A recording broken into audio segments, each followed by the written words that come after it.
Hi everyone, Julia here, recording this October 2nd, 2022. And yeah, we're in the last quarter of this year.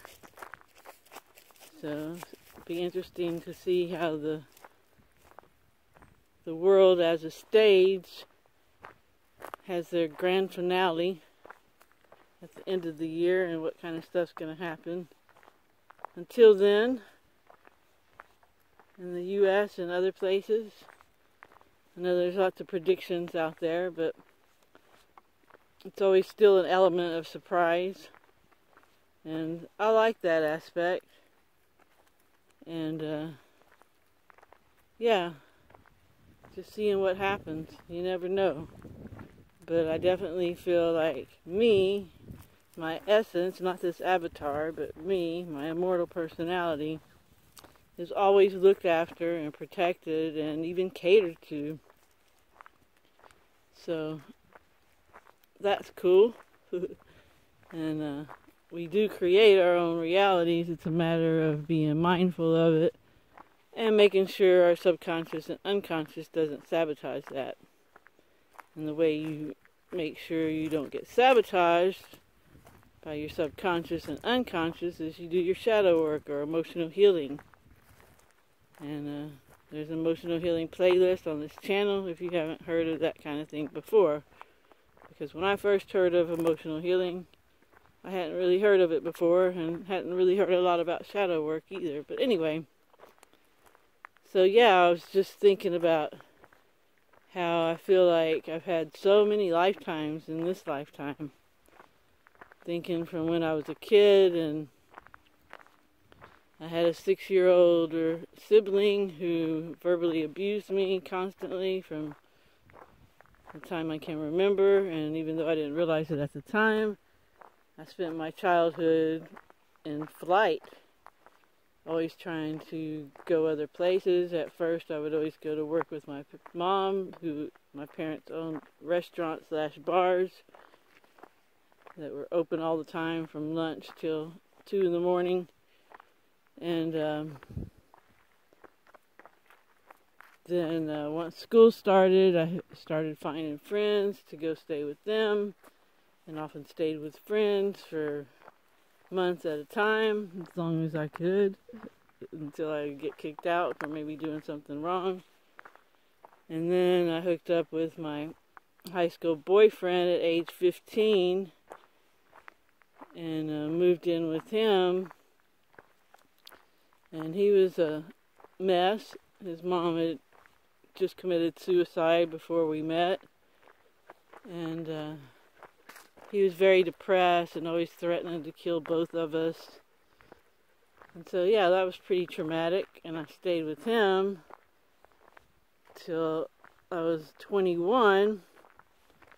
And in that interim, we got married because we joined a fundamentalist Christian church/cult, and they told us we needed to get married, so we got married. But anyway, I made it through that, and then hooked up with my second ex-husband that I was with for 18 years, and the whole time I was depressed. Very, very depressed, and didn't even realize it. Just self-medicated and lived a depressed life, you know, not feeling worthy, just going through the motions.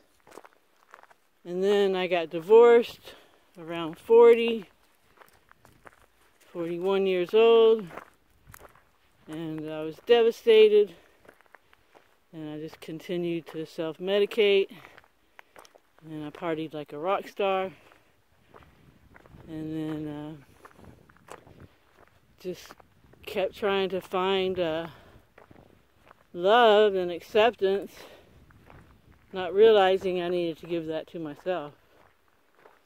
But in all this time, I just feel like I've had so many different roles and just lifetimes, really. Because through all that, I've had lots of different jobs, including being a teacher, of course, a college student before that. And yeah, just going through all of that and looking back, it doesn't even seem like it was really me there. But yet, the core of who I am is the same as I felt like when I was 15 or 16 years old. So, yeah, this is a strange existence. And I don't know for sure what happens when this avatar finishes, but it doesn't seem like it's just going to be the end of our immortal personalities from all I've experienced and all the information I've come across. So, and even if that is the case, okay, so what? You go to sleep then. You might as well, no matter what the case is, after we exit this realm, whatever it is, we should make the most of it while we're here.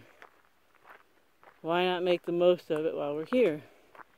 Time is going to pass. You might as well do something in the interim. And that's why goal setting is a good thing to do. And setting goals is the same thing as setting intentions, right? You set a goal, you set an intention. That's where manifesting and magic starts, setting that intention. So I think it's really good to set short-term and long-term goals so we don't get stagnant in our comfort, in our familiarity. Even if our comfortable, familiar situation might be toxic, if we're comfortable in it, then we'll just often stay in it because that's what we know. And for whatever reason, I guess it could be default programming, we just don't seem to get out of that rut. So, yeah, we should set some goals and try to follow through and do our part to achieve those goals. And maybe some short-term goals, like something to do by next week, and maybe something to do in 5 years. Because look back in the past 5 years, how much has changed for you? How much have you grown? How much have you evolved in the past 5 years? Or have you stayed stagnant or de-evolved? So, you know, there's always room for that honest self-evaluation. And seeing where you need to go. But yeah, it's real easy to get stagnant, which is basically de-evolving, right? Because if you're not evolving, you're de-evolving. So we should keep that forward momentum and always be trying to reach our goal of becoming love. They hear there's hunters out here. I guess they hunt the wild boar. Every now and then they find a wild boar head. The dogs do. It's not fun at all. But yeah, so setting goals. Sorry, I keep sidetracking myself. But yeah, setting goals is a great way to amplify an intention, because that puts the action behind it. So, and of course I'm telling myself all these things too, because that's something I need to do, because I'm very comfortable and familiar with my environment, and it's not toxic. So, yeah, I need to always be striving, because then you get into that whole Groundhog's Day kind of life, and you know, it just gets monotonous, and there's too much to enjoy here, too much to create, too much to discover, too many people to help. Yeah, too much to embrace. So we got to keep moving, keep that momentum. So yeah, just thought I'd talk about those things today. I appreciate everybody that's here. And it just amazes me, the technology we have at our fingertips and the ability to communicate worldwide. And I'm just so grateful and appreciative of everything and all of you. And I hope you have a great morning, afternoon, and evening wherever you are. And remember to always focus on what you want and always help others if you can. Talk to you next time. Ciao, ciao.